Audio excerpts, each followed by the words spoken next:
लाहौर में 1.5 साल से जलसा नहीं करने दिया जा रहा था। मुल्क की तारीख में पहली हुकूमत है जो इतनी बेनकाब हुई है। जिस तरह के काम ये कर रहे हैं, ये जमहूरियत की तबाही नहीं तो क्या है। मार्शल लॉ में भी ऐसा नहीं था जो अब किया जा रहा है। आज हमारा लाहौर में जलसा करने का मकसद सुप्रीम कोर्ट, जमहूरियत और आज़ादी को बचाना है। अब एक वाज़ेह लकीर खच चुकी है।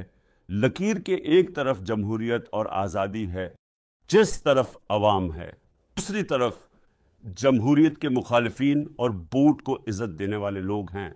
इस तकसीम में अब अगर कोई सियासी जमात हक के साथ खड़ी होगी तो वो तारीख में रोशन बाब का हिस्सा होगी। चीफ जस्टिस काजी फाइज ईसा और चीफ इलेक्शन कमिश्नर नून लीग की टीम का हिस्सा हैं। इनकी जो भी दरख्वास्तें हैं सब सुनी जा रही हैं और हमारी मुस्तरद हो रही हैं। कादी फाइज ईसा बेकसूर था तो रावलपिंडी के कमिश्नर को बुलाता, कमिश्नर के बयान पर तफ्तीश तो होना चाहिए थी। ये भी हो सकता है वो गलत हो। मुल्क का बच्चा बच्चा जानता है कि काजी फाइज ईसा इनके साथ मिला हुआ था। काजी फाइज ईसा इन आईनी तरामीम का बराह रास्त बेनिफिशियरी है। कादी फाइज ईसा अपना ओहदा बचाने के लिए हर इदारे, हर उसूल और कानून की कुर्बानी के लिए तैयार है और इसी आइन की कुर्बानी भी देने को तैयार है जिसका इसने हलफ उठाया। काजी फाइज ईसा की अहलिया ने मेरे खिलाफ बातें की। काजी फाइज ईसा को हमारे केसेस से खुद को अलग कर लेना चाहिए। हमने मुतादद बार दरख्वास्त दी है कि ये हमारे केसेस न सुने, मगर ये हर मुतल्लका केस अपने पास लगा लेता है।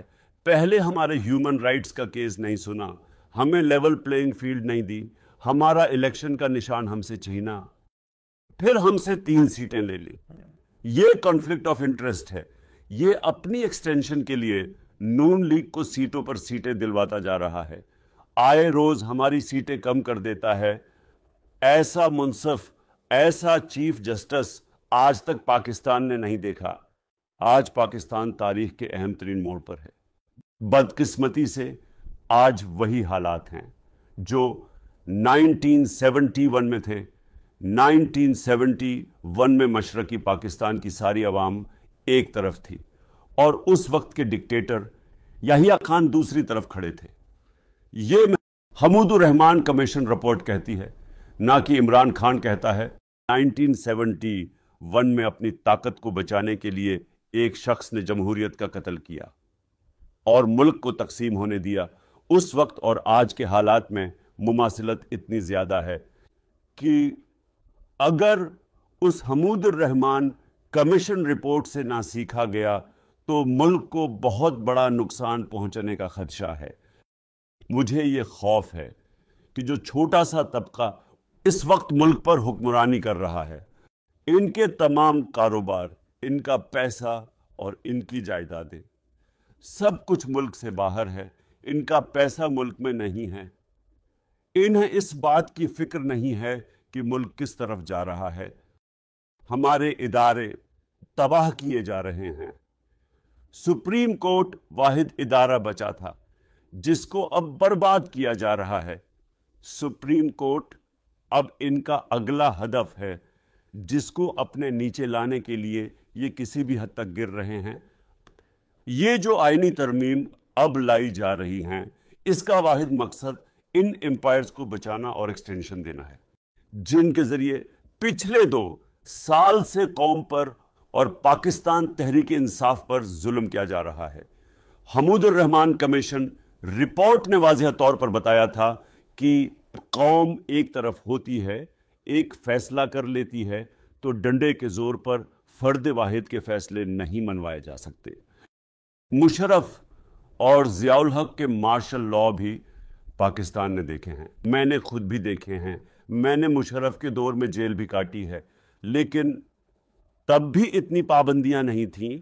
मुशर्रफ दौर के अंदर मीडिया भी तकरीबन आज़ाद था, हर किस्म की सियासी सरगर्मियां भी होती थीं। मुशर्रफ ने भी इतनी सख्ती नहीं की थी जितनी आज के दौर में हो रही है।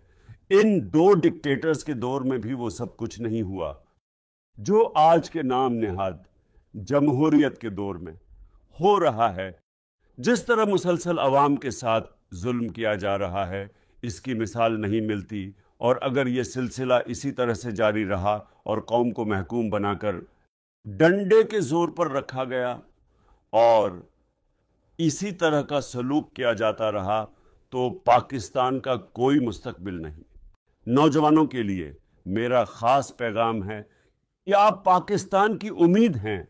आपको चाहिए कि इस कठपुतली हुकूमत के ख़िलाफ़ भरपूर आवाज़ उठाएं और जदोजहद करें, जो अपने हथकंडों से आइन को मुअत्तल करना